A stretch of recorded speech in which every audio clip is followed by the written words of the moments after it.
Briar and Bramble roar from behind your truck. Lagervik, who told you to cut trees? They prepare to pounce and tear you apart. You calmly reply to them, which eye did you see me cutting trees with? I'm just trimming the bushes to protect the environment. The bears are stunned. Seeing only scissors in your hand, they growl, protecting the forest is every bear's duty. Lagervik, don't let us catch you doing anything else.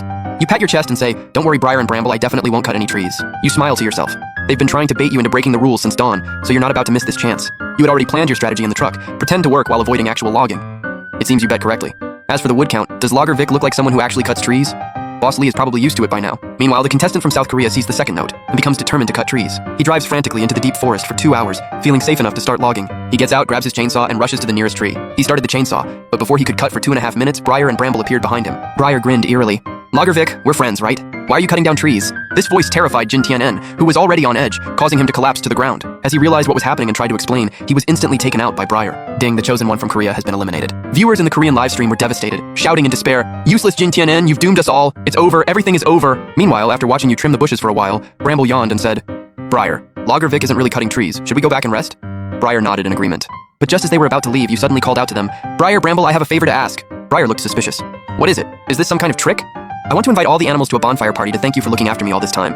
As soon as you said that, Briar and Bramble instantly transformed. What did you say? You want to thank us? You're not Lagervik! Seeing them transform, you said in a sad tone, Little bears, didn't you say we were friends? I'm inviting you to dinner, why would you refuse? Following your words, Briar and Bramble quickly returned to their normal forms. They said reluctantly, fine Lagervik, we'll take you to find the other animals. Seeing them agree, you felt relieved. Although it was risky, gathering more intel was worth it. After all, the rules in the dungeon weaken over time, and eventually, you'll die even if you follow them. So, you must find clues to clear the level within the limited time. However, you hadn't gone far with the bears when a monkey with a pineapple-like head jumped in front of you. He cried to Briar, Briar, it looks like Lua ate how. Hearing this, Bramble immediately panicked. Impossible, Lu Hua wouldn't do something like that. Seeing them about to argue, Briar interrupted. Enough, let's go check the tree hole first. 10 minutes later, all the animals gathered in front of the tree hole. Just then, the squirrel said impatiently, Tiki, you called us here in such a rush, what's going on? Tiki said angrily in front of the animals. Last night, How was called by Lu Hua to help and he never came back. I think he was eaten. You suddenly noticed that Tiki's eyes were different from the others. They were much clearer than the rest. But before you could take a closer look, the tiger on the side suddenly spoke up. Why don't we all go in and take a look? As soon as he finished, the complaining animals fell silent. Though terrified, Gigi trembled and said, The master is right. Come with me into the tree hole to take down Lu Hua. Suddenly, Bug 1 made an excuse. Gigi, I need to find lunch. Ask the others to go with you. Bug 2 followed suit and left. Seeing this, the other animals made excuses and slipped away, leaving only you and Gigi. Just as you were at a loss, a bear emerged from the tree hole, holding a piece of meat and saying, Let me treat you to something delicious. Gigi, seeing Lu Hua, lost his fear and roared angrily. Lu Hua, where did you hide, How? Let me treat you to something delicious. Lu Hua seemed to repeat this blankly. Suddenly, Gigi shouted at you, Guangzhi Ruo, help me take down Lu Hua. You were stunned and said, I'll go find Bug 1 and Bug 2 for help. Then you prepared to bolt. Are you kidding? Fighting a supernatural entity is basically suicide. Before you could get far, Gigi caught up, whispering anxiously, Guangzhi Ruo. I know you're still sane. If you don't help me, Pine Tree Ridge will turn into a living hell. You were shaken, but replied calmly, I don't know what you're talking about. I'm going to find Briar and Bramble. Gigi paced around in a panic, then made up his mind. I know you don't trust me, but I'm truly sane. I'll take you somewhere.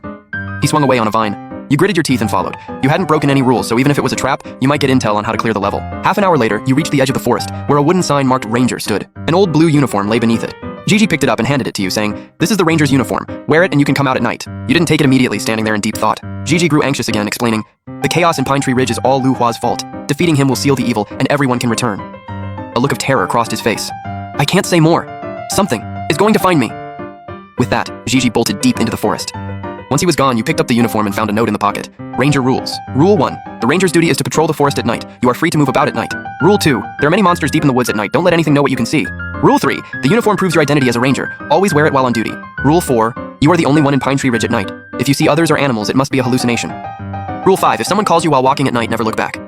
On the back of the note, there seemed to be scribbles from the previous ranger. After reading the note, you discovered some clues. Gigi wasn't lying, but he seemed to have been deceived. The animal's strange behavior was indeed caused by evil, but Lu Hua couldn't be the source, or the other animals wouldn't have been so afraid of him. The ranger's notes on legendary spirits might be the key. As you ponder your next move, you hear rustling in the bushes behind you, and Briar and Bramble jump out. You look serious and say, You bears, were you eavesdropping on me and Tiki? Briar forces a smile and says, Guangjiruo, why not just agree to Tiki's plan to take out Greenflower? We feel like we're losing our minds. Hearing this, your expression darkens. Their words are completely unexpected. In the original story, they cared deeply for Greenflower and would never agree to Tiki's plan, unless they aren't the real Briar and Bramble. You say coldly, Do I need you two bears to tell me how to do my job? Get lost. Don't get in my way, you say before leaving the area. Meanwhile, Yamamoto has lost his mind after losing an arm. Swayed by the bears, he immediately agrees to eliminate Greenflower. Briar, Bramble, I'll help you. I'm going to finish off Greenflower right now. Seeing this, the Japanese officials panic. They quickly send a prompt. Yamamoto, don't you dare. It's clearly a trap. But Yamamoto ignores them, goes to Greenflower's tree hole with Tiki, and shoots her twice. Tiki shouts excitedly, "Good, good, I've avenged you!" He then lifts a giant rock and smashes the rune in Greenflower's hand to pieces. He mutters, "Pine Tree Mountain will finally return to normal." No sooner had he finished than Tiki is mysteriously sliced in half. Briar and Bramble walk in, and Yamamoto sees them. Yamamoto rushes forward saying, "Briar, Bramble, look, we're good friends, right?" Before he can finish, a tentacle pierces through him. Bramble smiles cunningly. "Guangzhiruo, of course we're good friends." The Japanese contestant has been eliminated. Seeing this, Jo Jungguo and the others use a communication chance to tell you everything about Yamamoto's failure. You are thrilled to receive the intel. This information reveals much and confirms several of your theories. After some thought, you feel a sudden intense hunger, so you head to the lake to fish. As soon as you arrive, you find the animals there. They see you and crowd around offering food. "Guangzhiruo, are you hungry? Want to have some?"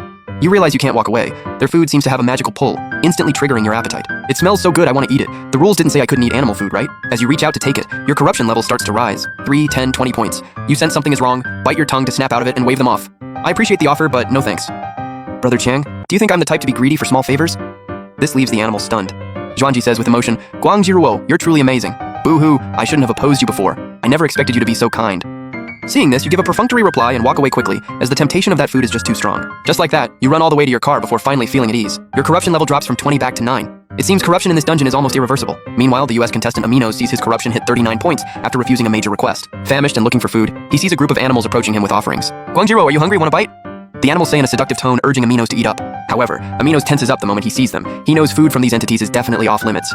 But seeing the vibrant, juicy fruit in their hands, he can't look away. The overwhelming aroma shatters his fragile sanity, and he instinctively grabs the food and starts devouring it. Seeing this, the animals flash eerie smiles. Eat up, we're good friends."